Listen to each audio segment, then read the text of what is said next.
I'm tired of it, man. I'm tired of my job consistently screwing me over, right? You know, ever since I attempted to take some time off for NaNoWriMo in November, I had that scheduled throughout the entire time. I was working overtime, I was putting in work and whatnot. I've been working there for the past 4 years. So I come in, I take some time off in November, and now that I'm coming back, they're refusing to give me back my previous hours. So, it's I've been in a pretty rough situation when it comes to that, but you know what? I'm not even worried about it.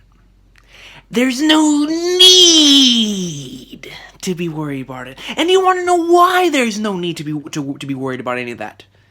Do you really want to know why? The answer is very simple. It's because I can come on here, sit in this very chair like I have had for 3 years. Even though it's a different chair since back then because I broke it. It's right over there. And I can sit in this very chair and talk about the best-selling manga in history. I can come in here and talk about the one, the only. It doesn't come in a package. You can't put it in a box. You can't give it to me in anything else but in one. And what thing is that? One Piece. Listen to me, man. I've been wanting to do what you're about to see here in the pilot episode of Recon's Piece.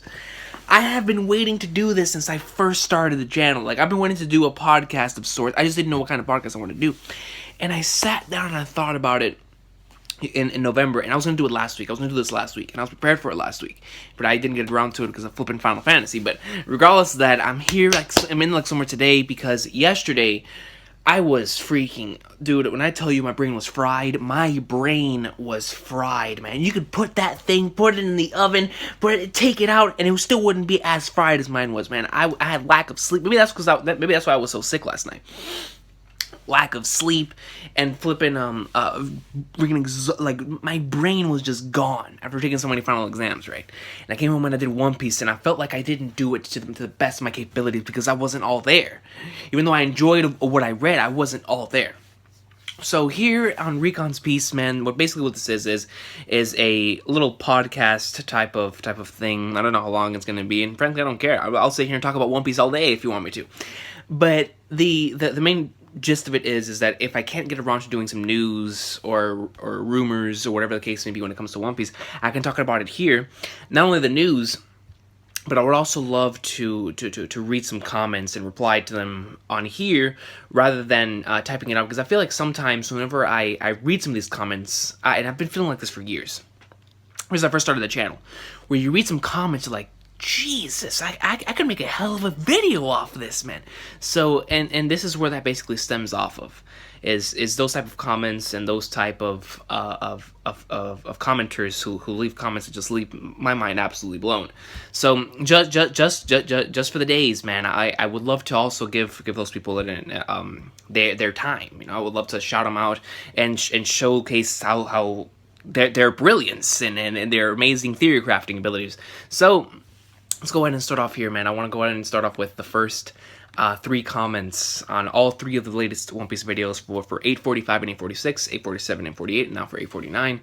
And right here, we're going to have, for 845, we have Jesus Amen Bro saying King. Shout out to him. We have the Spear King saying my nigga's back in business. You already know, man. It feels so good to be back, my friend.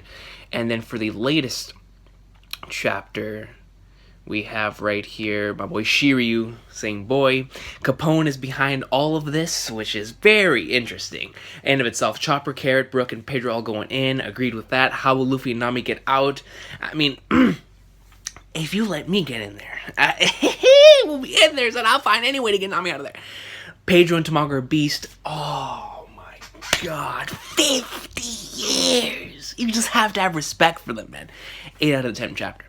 So, when it comes to the Capone thing, because I actually want to address that. When it comes to the Capone thing,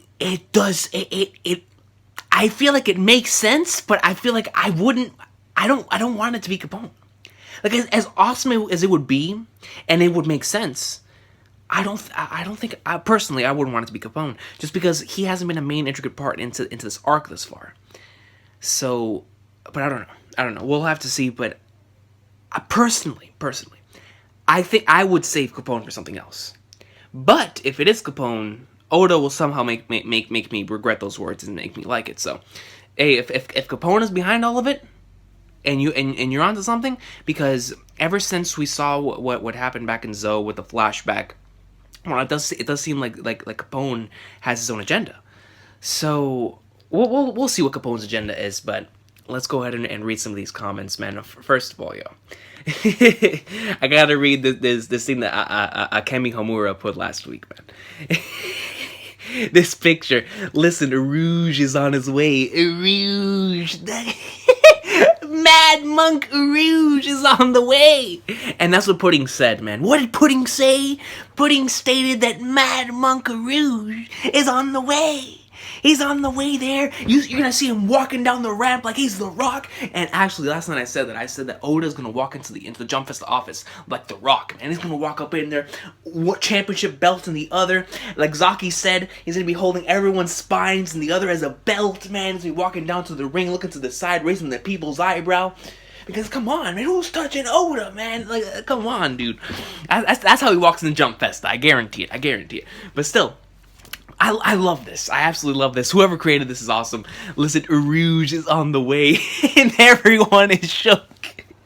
And the Luffy face kills me for that particular instance. But let's go ahead and go to the next one. My man Tariq, man. This dude is an awesome dude, and I've always loved his profile picture. It's the Blackbeard greatness. And he basically states right here that the cover page of 846 was a tribute to Toriko, which I did not catch at all when I first read it. I guess maybe that wasn't the hype of me wanting to catch up and wanting to read it. But I did not get it at all. So let me just go ahead and reread it. And it was a quote from Sandman from Arlen Park, which is the GOAT. Sandman from Arlen Park is a good man. Very, very good man. Let me see. The message is, thank you, Shimabukuro, for Toriko. Interesting. Striped pig, it represents Shimabu, known as a nickname for Shimabukuro. Shima means stripe, and bu is an onomatopoeia for pig's cry in Japanese. I really didn't know that. 39 represents thank you. 3 and 9 are pronounced as san and q. San q, thank you is written as in Japanese. This is very intriguing. 5 birds, they represent Toriko. Birds is called Tori. Toriko. I miss Toriko, man. 5 is pronounced as go in Japanese. Oh, that's beast, man. The pen name is Oda. When Oda drew this cover page, he asked Toriko's author, "What's your favorite animal?" He answered, "I love rabbits. Please draw rabbits." MS lover. MS seems like I'm reaching for Mitsutoshi Shimabukuro. That's flipping awesome sauce, man. You know, I always love. And I remember the author comment that was stated by Oda, where him and Kishi actually went out for a bite to eat or whatever.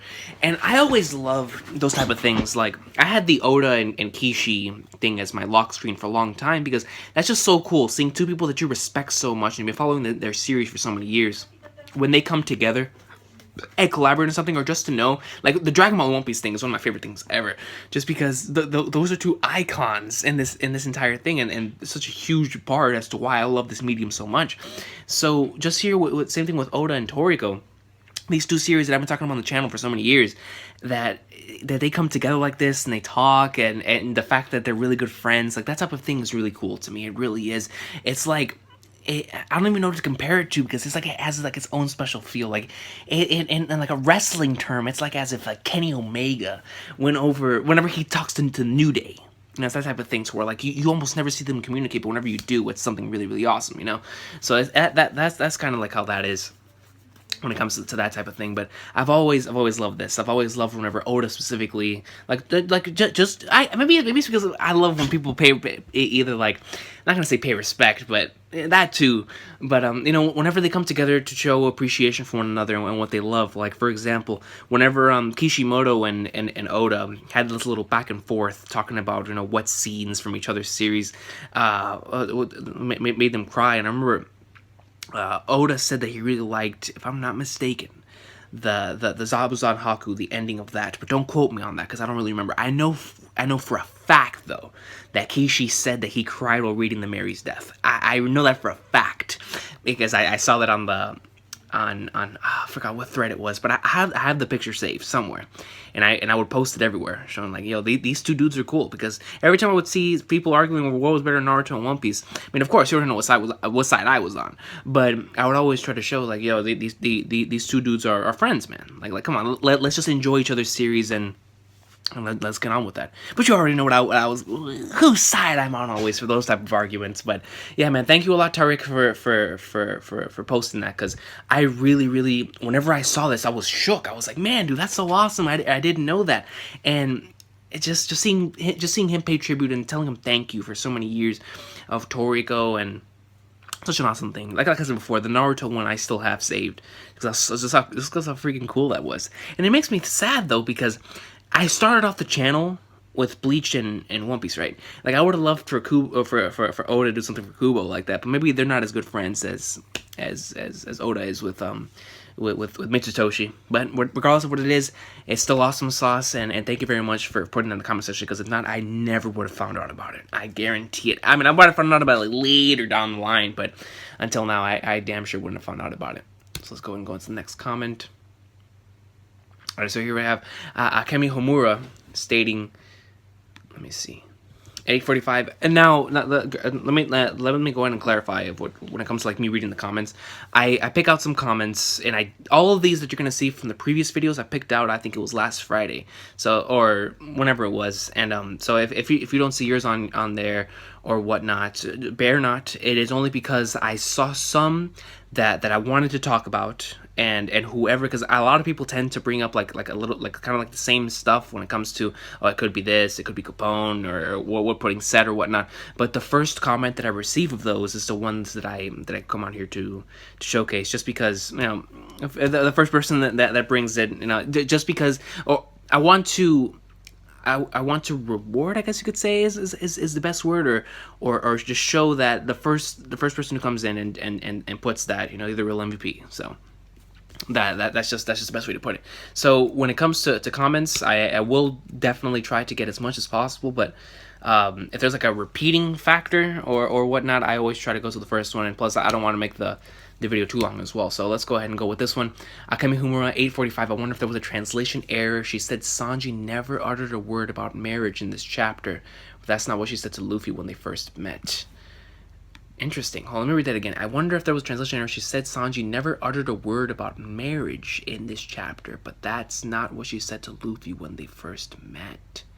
Oh yeah, that's true. That is so true though. Did she catch herself in her own lie? No. Believe in Pudding 2016. You may be onto something. I might have to read the Viz translation for that. But that's very, very interesting. Thank you for bringing that up, because that is true. Whenever they first met up, like, she brought up like this whole thing about how Sanji was came up in the like swimwear, man, with the suit swagged up. I was like, so yeah, that's actually very interesting. Thank you for bringing that up. But that's not what she said to Luffy when they first met. That's a very good point. Now that might lead on to the whole either translation error, like you said, or it might lead on to the whole Pudding is trying to protect the Straw Hats, maybe. We'll see what happens. But that is very, very interesting, because you're so right. Now that I think about it, when it comes to the beginning, it was completely different from then. But regardless, go next thing. 8:46. That cover page signifies the year of the rabbit. Zodiac means Carrot is joining the crew. Hey, listen. After what I saw with Electric Luna, and overall since the first time I saw Carrot, if she joins, I honestly, I'd be cool with it. The main reason why I would be cool with it is because it would bring something new. It would definitely would. First of all, having a mink, female mink at that, and with all these new and different abilities, with her backstory that we still have yet to know, even though we know it's going to be pretty damn interesting. And you know, she's just an overall very interesting character, and the fact that her dynamic here is with Chopper, and her and Chopper went in, man. Electric Luna, the Chunkless Beast. So if Carrot ends up joining, I'd be cool with it. It just adds that whole nother type of intrigue and another interesting character to join the crew. But we'll see what happens. We have to get hit with the backstory first. That's the way I've always seen it. We have to hit with the backstory first. Unless it turns out to be like a Robin, and then we find out the backstory way later on. Now this one right here is very, very interesting to me. This one, I would love to read the translation just because this is intriguing. Mustafizer123 states, Pedro is not mentioned as a poneglyph thief in the Viz translation. And that changes everything for me, at least. Or at least not everything, but it definitely changes my thoughts on him. Because as a poneglyph thief, that adds an entire layer of why to that, you know? Like, why is Pedro a poneglyph thief? Is he trying to collect all these for a specific reason, for a specific purpose? But if he's not labeled as a poneglyph thief, then, I mean, what is he then? Because in the last chapter, they called him a pirate. You know, he was the captain of the Nox pirates. So, very interesting comment here, that he's not mentioned as the poneglyph thief in the Viz translation, because they've continued to go back to that, right? Is it just a, I don't know, because Viz Stephen Paul is usually spot on, you know. The Viz translator, he is spot on, and he makes it easy for us and whatnot, and puts everything really nice and clean. So I don't know, I feel like it might actually be MS, but that's the thing. Where would they get the poneglyph thief from, if that's the case? Is it just that they wanted to put that in there, or is there an actual reason why that's in there? I don't know, because I thought the poneglyph thief thing added like an entire different layer. Like we could have had like an entire like other cruise. Like, the Nox pirates could have been a crew specifically going for poneglyphs, working for a crew, an even bigger crew. Like, let's just say Kaido has like his thing, or Big Mom, or Blackbeard, or Whitebeard, or Shanks, or whoever the case may be, goes out there and he has like his own little subsections, you know, like a Whitebeard has like his division commanders, and that division, or that captain, or that commander is in charge of that division. So like in Big Mom's case, we know that she has a lot of people under her, they're going on and surfing for knowledge, assassins, all this stuff. So let's just say if one of those, it was like Pedro, and it's the captain of the Nox pirates, he's a poneglyph thief, so he's stealing this for people that are even bigger, like Kaido or Big Mom or whatever. And I can definitely see that. I can see that as something happening. But with it not being mentioned as that, I remember in that same chapter they stated about the possibility of them stealing this for someone even bigger, like a Kaido, for example, because we know that you know, it would be way easier for them to send some underlings to go get it, especially people who are very skilled in that, in stealing and in getting this stuff. So that's very interesting to me. I really am curious as to why they chose to go with poneglyph thief, because that could add like an entirely new thing to the story. We could have run into many of those later down the line. You know, like even Robin herself could have run into a lot of those. I guarantee you in Wano there's probably a couple. Poneglyph thieves? You know, working for the larger scale, for Yonkos, or for maybe even the world government. Poneglyph thieves could work for anyone that larger. You know, of course they could work in their own little revolutionary group, or their own little small, like maybe if the Nox pirates weren't even working for anyone, but they were working for themselves, and they were stealing these poneglyphs for another reason, maybe for their own knowledge, to find out what happened in history through them, or whatever the case may be. But to me, the term poneglyph thief could definitely be used as like a subsection, kind of like how Whitebeard had his commanders, except you have a section for poneglyph thieves, who their job is specifically to go out there and recover or copy, or whatever the case may be, get these poneglyphs, get the information, and bring them back. That's it. And they have to do it in the best way possible. So it's very interesting that Pedro's not mentioned in the Viz translation, and I want to know why he's not mentioned in the Viz translation. You know, who's in the wrong here? I don't know. We'll have to see how the story plays out. Let's go ahead and go on to the next one.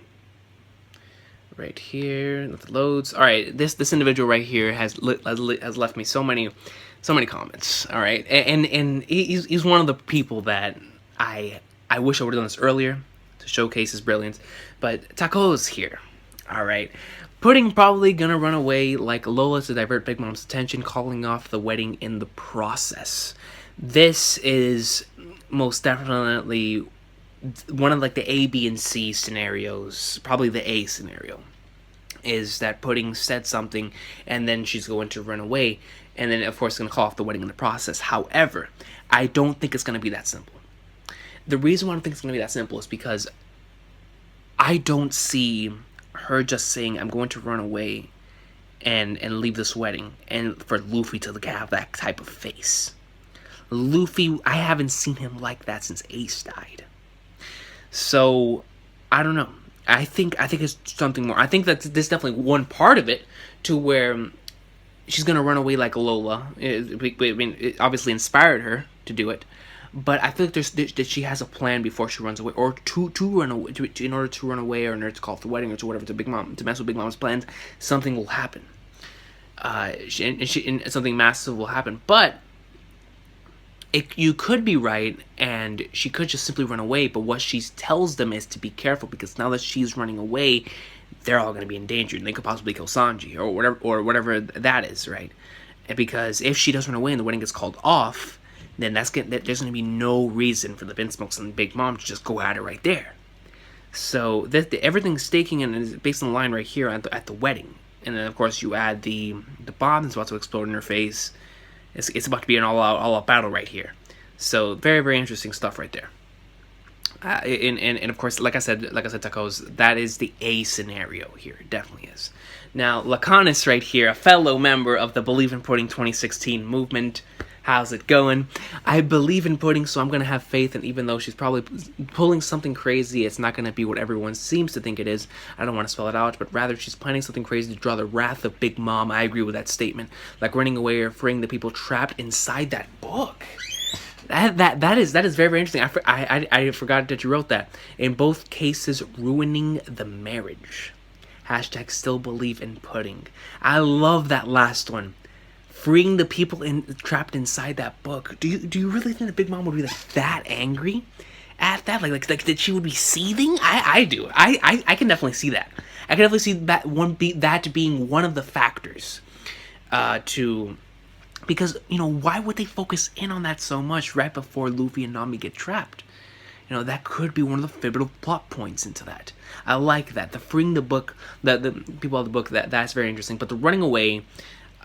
So that's like an A and B scenario right there. The B, before she runs away, she frees all of the. I mean, not just people. There's animals. There's souls. There's objects. All inside of those books. So, and that'll just leave the question: where the hell is Jinbei? Is Jinbei one of those things? I don't know. Well, we'll see. And you're definitely right. In both cases, it is ruining the marriage, and it would cause the wrath of Big Mom. So, really good comment right there. Let's go ahead and go down to read another one. Okay. Right here, Franklin, another great individual, brings up a very, very good question. First states, don't ever doubt my boys Pedro and Brooke. Pedro and Brooke have both been going in. And, man, Brooke is about to be challenged by Big Mom as she's right there, ready for the cell. In front of the flipping cell. And Brooke is just looking behind like, oh, snap. If Brooke says something about, may I see your panties or something, oh, my God. First of all, it'd be hilarious. I would die. Because he's saying it to a Yonko, and it'd be like a Straw Hats mentality, like they're still foolish. I would love that. I love if he asked her, can I see your panties? That'd be awesome. But if he doesn't, it would also be funny. Because it'd be like that just shows... It just shows how much he dislikes Big Mom's appearance. Oh man, like I could see a whole bunch of skull jokes happening in that whole thing. But so then, getting onto the question, he states, "Where is Pound?" That is a very good question. Pound, which we were focused on, that was the first plot point. Whenever we went to the Seducing Woods, we were all worrying about who is this individual. Who is he?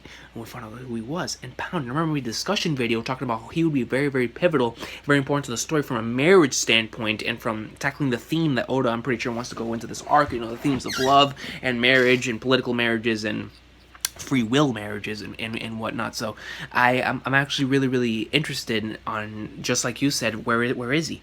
Where is Pound, and what kind of role is he going to play in this arc? Because I'm still sticking with that at the end of the arc, something will happen with Pound and Big Mom. Something will happen between them.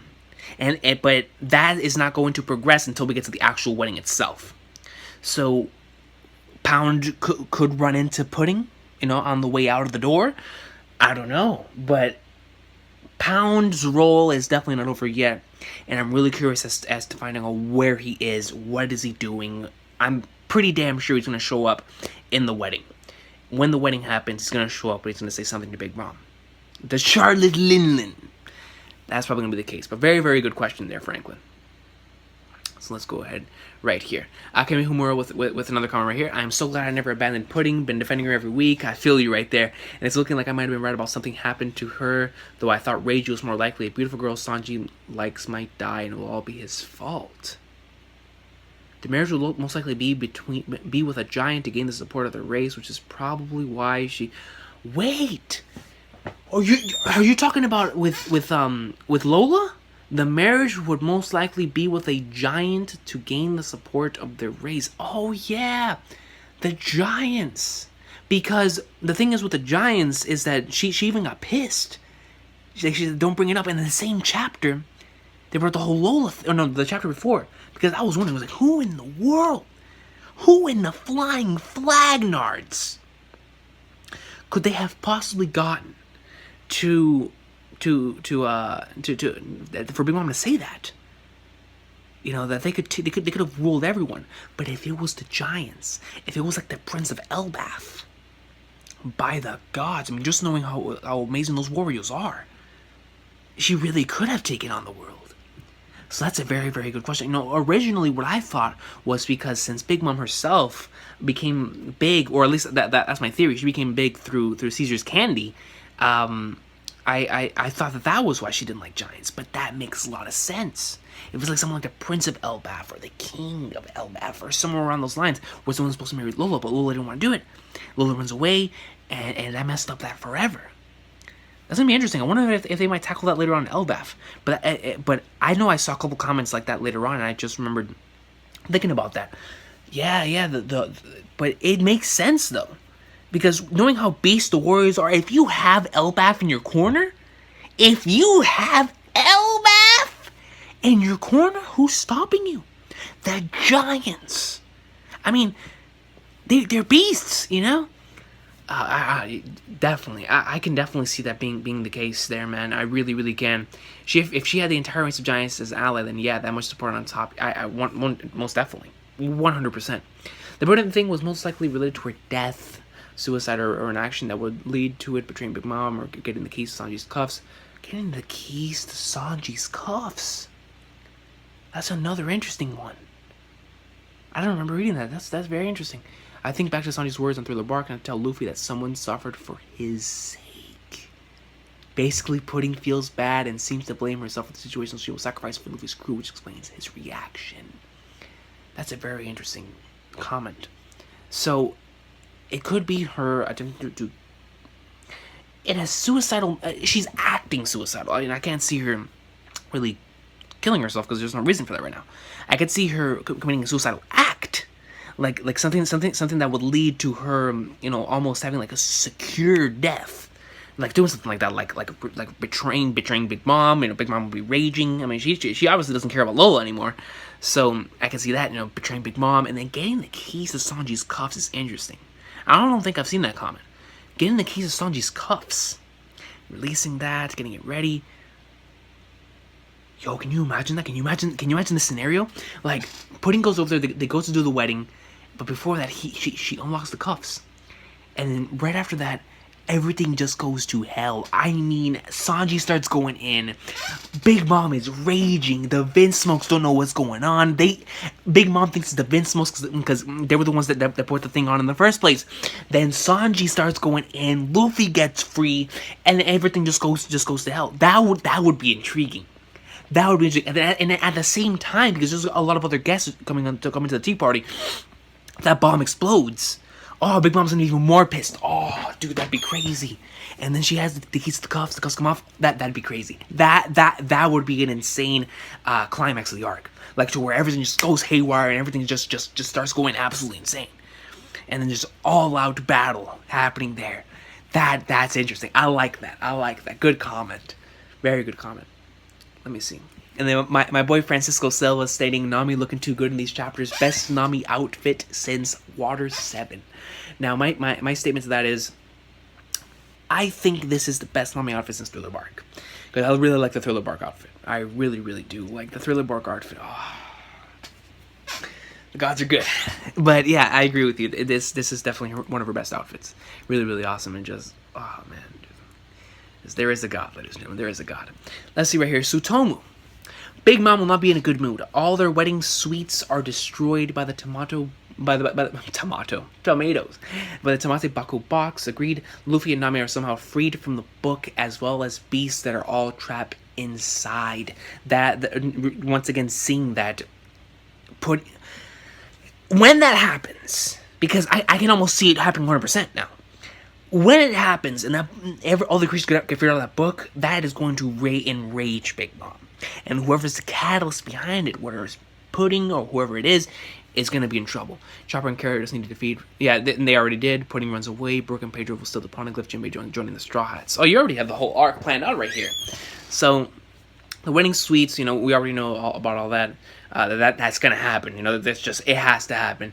And then Carrot and Chopper, and then of course Brooke and Pedro are already in a tough situation themselves. Pedro is in a battle with Tamago, which is looking to be something hype. Both those characters I got so much respect for right now, man. Pedro, it's crazy. 50 years and he's still going in like swimwear. So that's crazy. And then Brooke, Big Mom, and then Jinbei joining the Straw Hats after the crew or after the arc. Who knows? We're 50% complete, which I'm going to get to that article at the end of the video. But 50% Jinbei joining the Straw Hats. So you pretty much have like the arc planned out in your head right now. Speed Nut. What's going on, my friend? Lola maybe was meant to marry the Prince of the Giants. That is where I saw the Prince comment, because I remember seeing a Prince of the Giant comment that really stuck with me. I was like, man, dude, that's crazy. So yes, shout out to Speed Nut for saying that Lola was meant to marry the Prince of the Giants. They also explain Big Mom's angry expression when Judge mentioned them. Very, very factual. And some people think that Pudding's gonna kill herself Romeo and Juliet style. My entire thing with that is that knowing how Oda doesn't kill off characters, I can't really see that happening.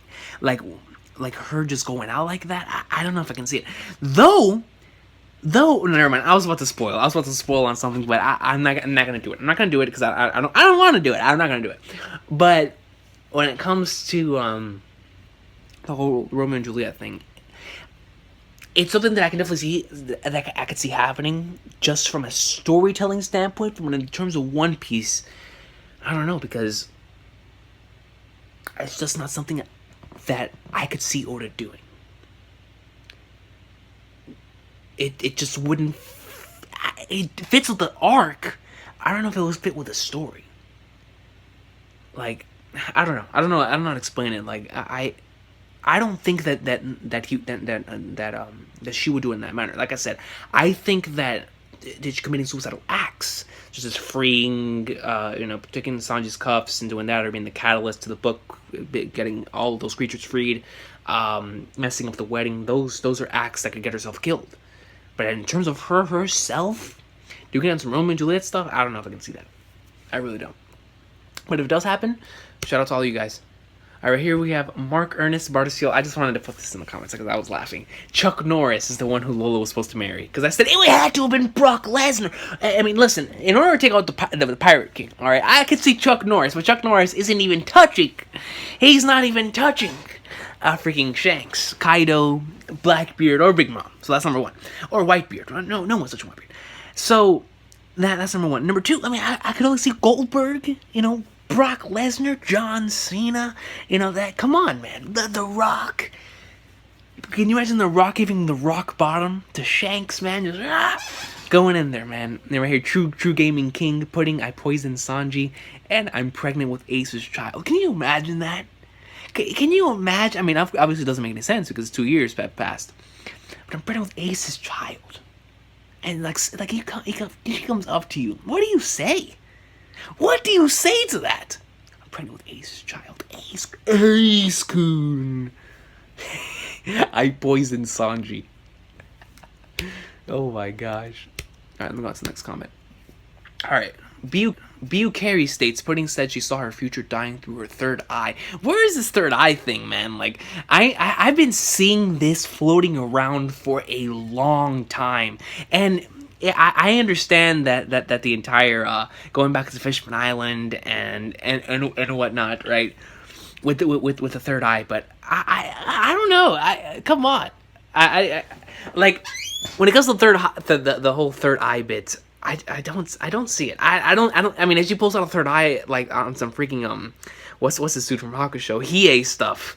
I mean, I know that they presented a third eye in the beginning of of like somewhere in the Fishman Island arc, and I remember that clearly. I remember that, but seeing the future through, I don't know, man. I'm not really with that. I mean, it's something that someone would have to present it to me in like panel by panel. This is what it means that you know the third eye does this and whatnot, and you'd have to show it to me like in that type of thing. But just saying it to me like that, I don't know, man. Say it's if her future dying through her third eye, I don't buy it. I don't buy it. Or she's not really a human but a homie. That one is very interesting. She's not really a human but a homie. That's very intriguing. That is very, very intriguing. But I still think she's human.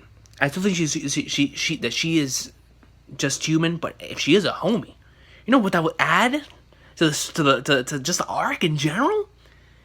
That's crazy. That's crazy. So for the first part, I don't really dig with the future with seeing the future. I don't know.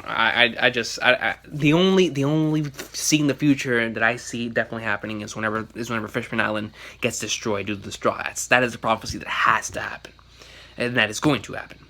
So whenever that happens. But whenever seeing her future through dying through her third eye, I don't really dig with that. Someone would have to show me like a step-by-step theory on why they believe that in order to convince me or bring up a really good argument. But I'm not really buying that. But I can see the homie thing though. That's interesting. I haven't seen that comment yet. That one very, very unique, very nice.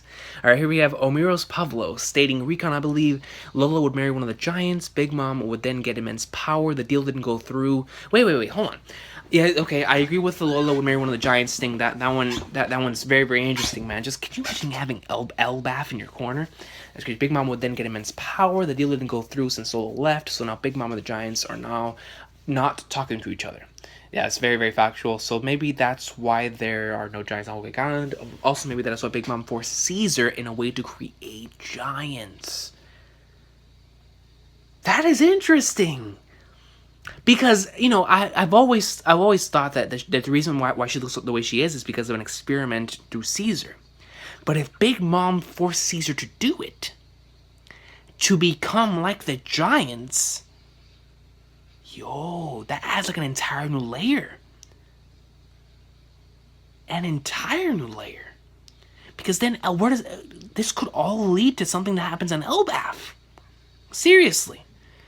Since she couldn't make them join her, she will just have to create some giants for herself. And I can see her doing that.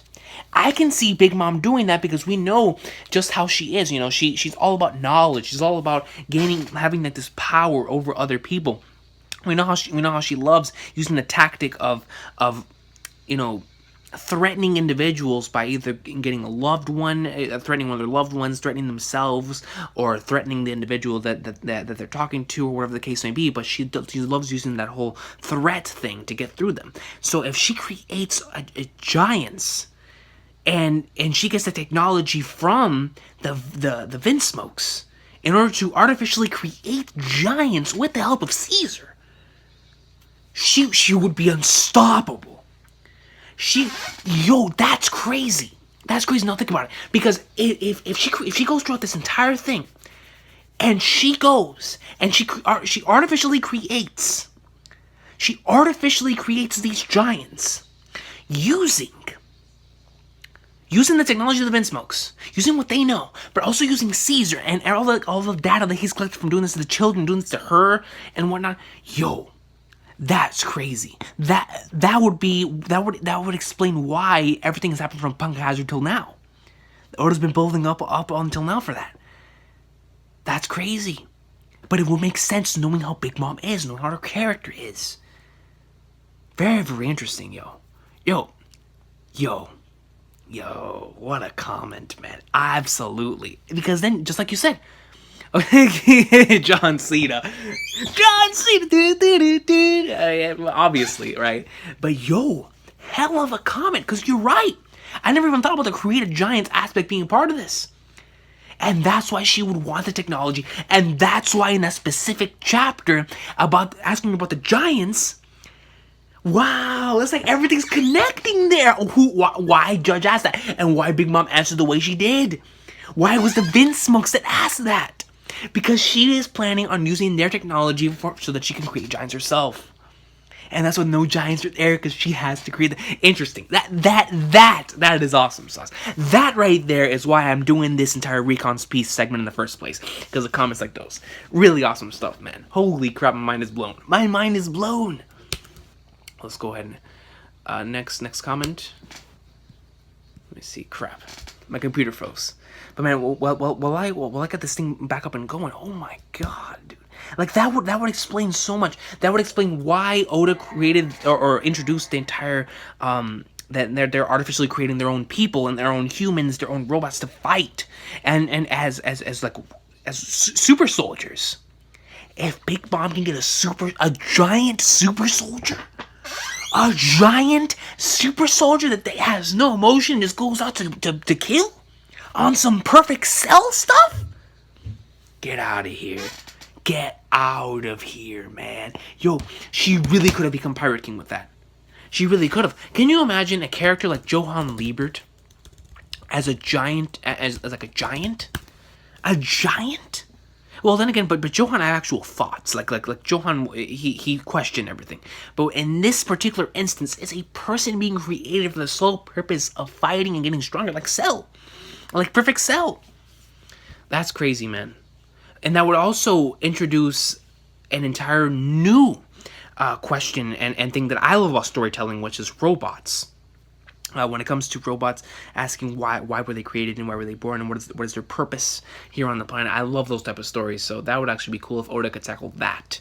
That's awesome sauce though, man. That was greatness. Now Franklin states that next week there is no chapter. So and the reason why I put this right here is because Zaki posted in the One Piece Defense Force what is basically going to be for Shonen Jump and the One Piece schedule. So here we have the schedule for One Piece for the next couple of weeks. So right here we have One Piece 848 came out on the December 5th issue of Weekly Shonen Jump, and then the Weekly Shonen Jump issue, a double issue, because they're going on break next week. So that's the one that's supposed to come out on the 12th that we got earlier. Is 849. Then there's no chapter next week. And then we're getting chapter 850 the 26th, which is the Monday after Christmas, and then that means we're going to get like the Thursday before Christmas. So we're getting a chapter then, and then we're getting no chapter after that on the January 2nd issue of One Piece, which will be like the December 29th or something for us. And then after that, chapter 841 is coming out on January 9th, which for us will be January 6th or 5th or whatever. So that's very, very interesting. So we're having no chapter next week, and then we're getting a chapter, and then no chapter, and then we're getting a chapter. So that's basically how that schedule is going to go there. So then going back into next comment. All right, right here. So we have Sandman for Life stating, and now we're going into some chapter 849 comments right here. It can probably be Sanji's father who attacked her because something went wrong in the wedding to prevent Sanji from marrying Pudding. Reiju would be the only one from the Vince Smokes to help Sanji get away, just like when they were young. So probably Lord Judge knows that Reiju still has somewhat feelings for Sanji, so he did. Another possibility is, like you said, Pudding. Probably Big Mom had the same conversation that the Vince Smokes had in the beginning of this chapter, but with Pudding, so she ordered her to use the third eye or some type of weapon against Reiju. What is with this third eye thing, man? The third eye, man. That's some Hiei stuff, and I know it's there. It just bothers me. I don't know. Like when I think of third eye, I think of Dragon of the Darkness Flame. You know, that's what I think of. I think of the Illuminati or something. You know, that's the thing whenever I think of third eye. So let me go ahead and break this comment down. So when it comes to it being Sanji's father who attacked her, I'm not entirely sure that is the way Oda wants to go about it, because I have a feeling that at the end of the arc, Oda's gonna have the Vince Smokes and Sanji, you know, that they're gonna make up. I don't see Judge as the type of person who would do that to Reiju.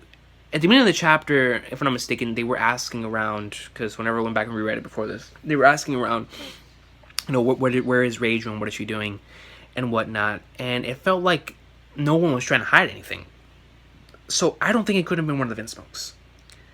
I really don't. But if it is, then you called it. But I don't think it's one of the Vinsmokes.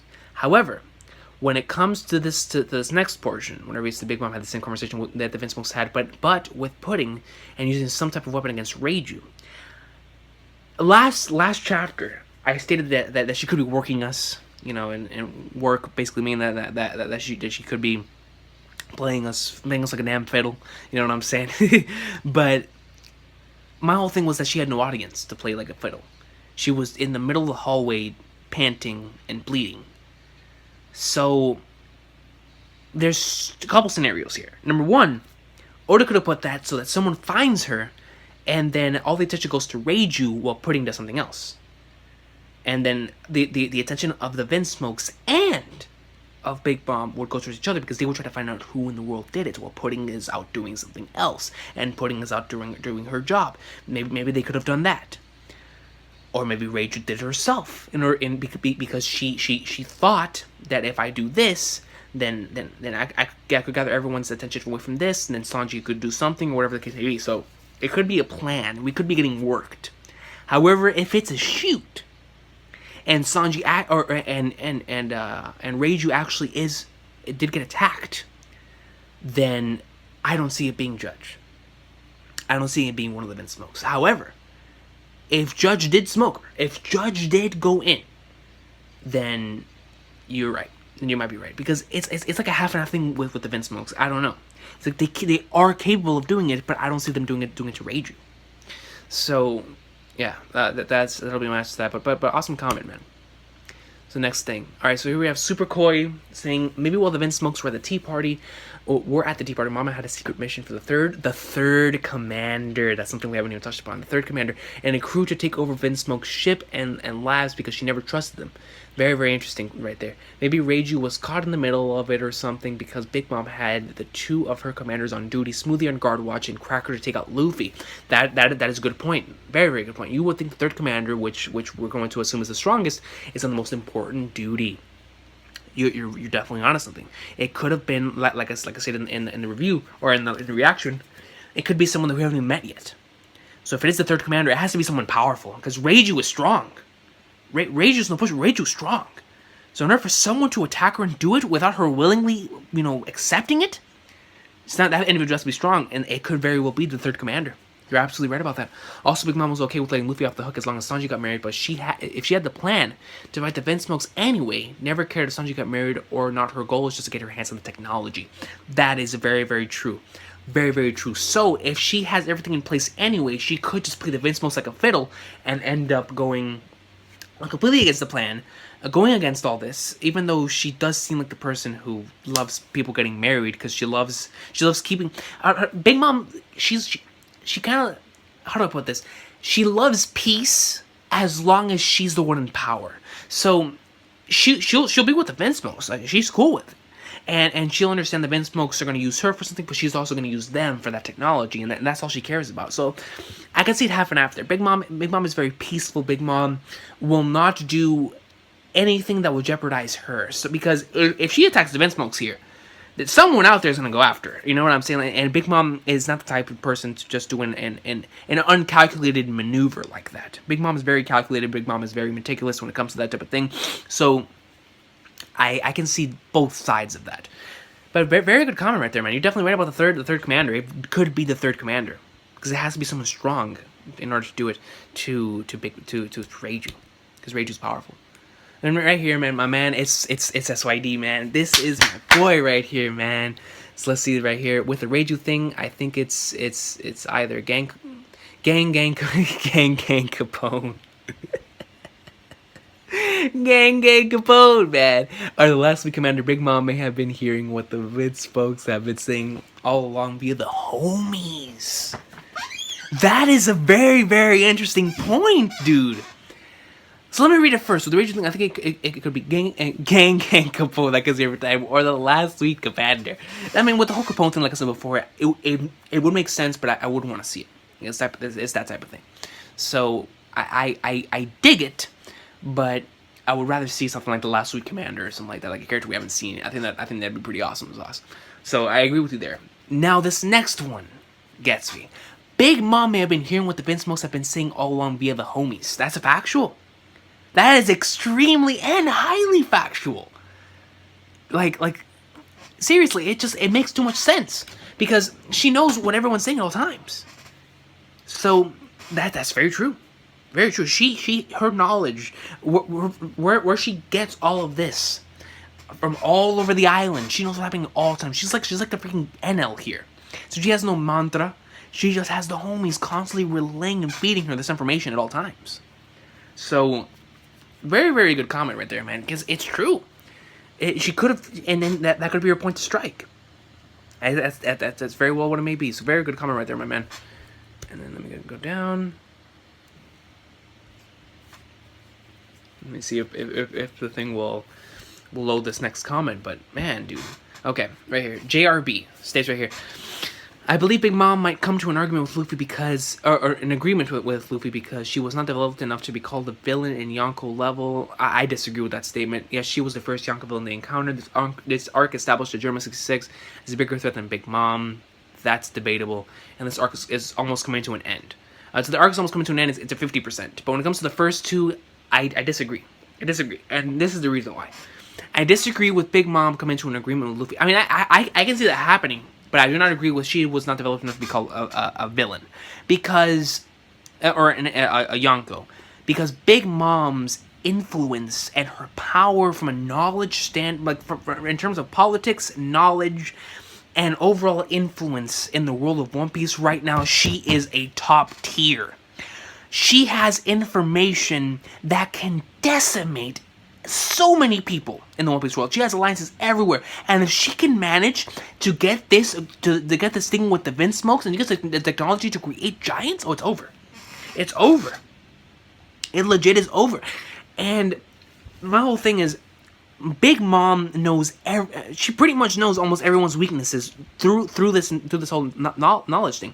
Like I said before, Big Mom is a very peaceful person. She carefully plans out everything that she does, and she will not do anything that will damage herself.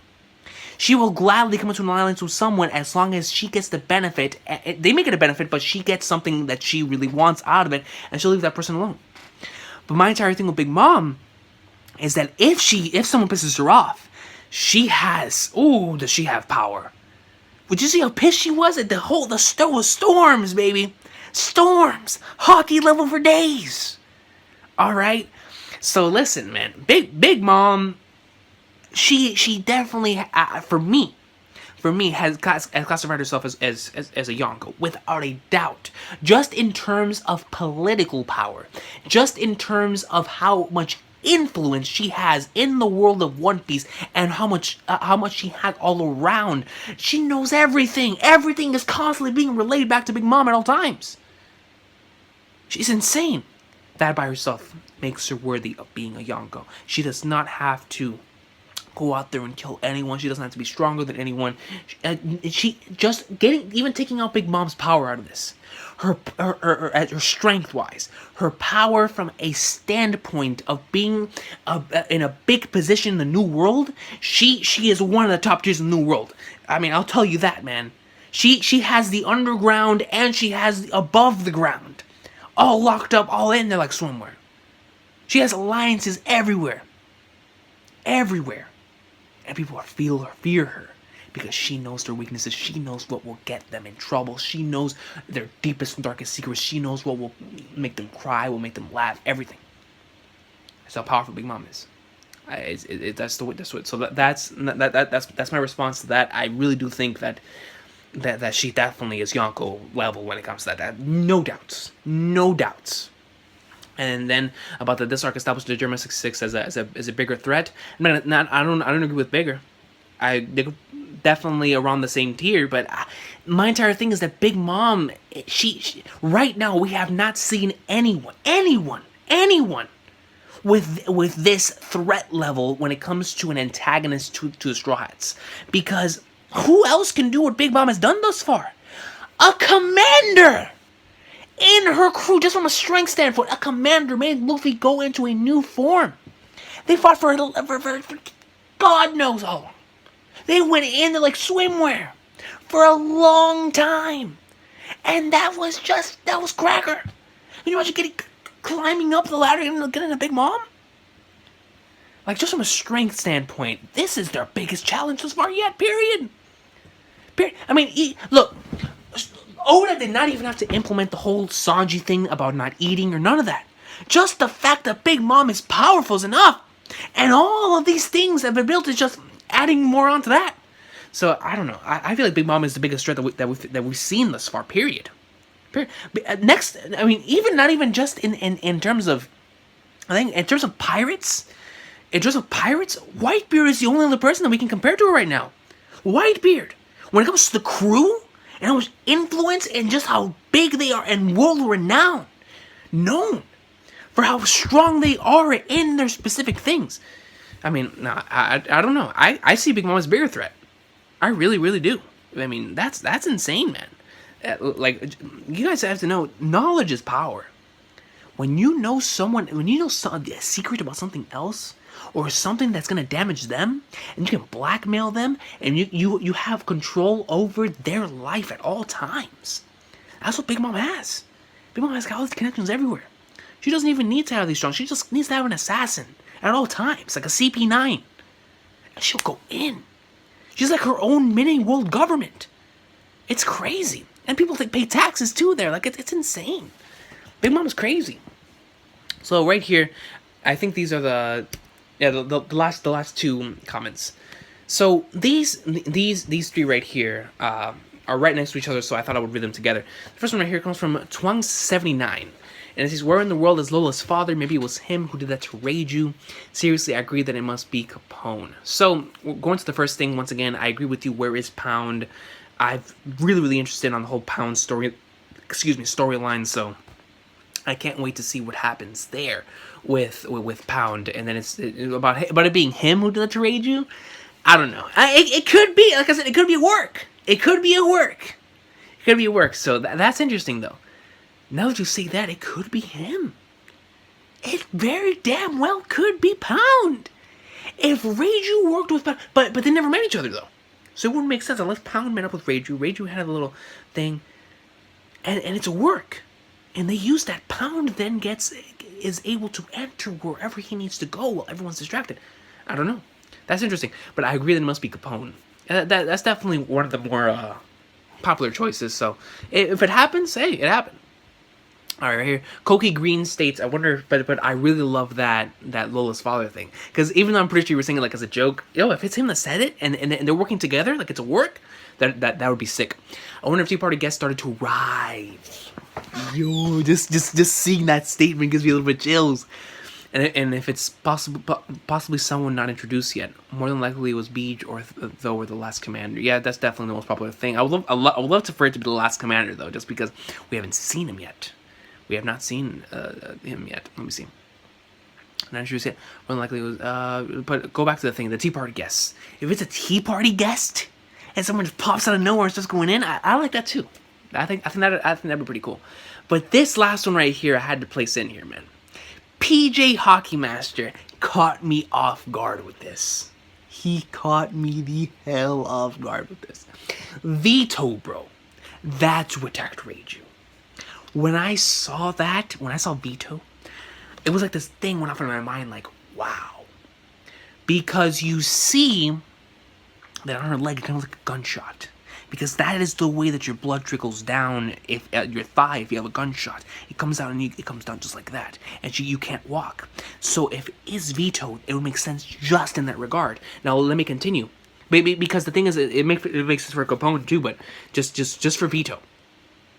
Capone Boy is starting the war for the crown at Whole Cake Island. Oh, and by the way, Vito has is the Charmeleon no Mi. That's why you can't see him in the panel chasing after Reiju. Her observation hockey needs work. Now, when it comes to her observation hockey needing work, I'm not entirely sure if that is a factual statement. I think that her hockey game is strong, but if it needs work, that would explain. That would definitely explain. But I love the Charmeleon no Mi, and that's why you can't see him in the panel chasing after Reiju. I love that, and it makes sense. It makes a lot of sense. And for it being Vito, and like I said, with it being a bullet coming down, and that's why it's bleeding and it's trickling like that on her thigh, it makes sense. because that's the way it happens. So for it being veto, I'm all for it. I think it would work. I think it would work, and it would add that entire new element of who did it and why do they do it. And if Capone, because Capone himself doing it is interesting, but Vito doing it,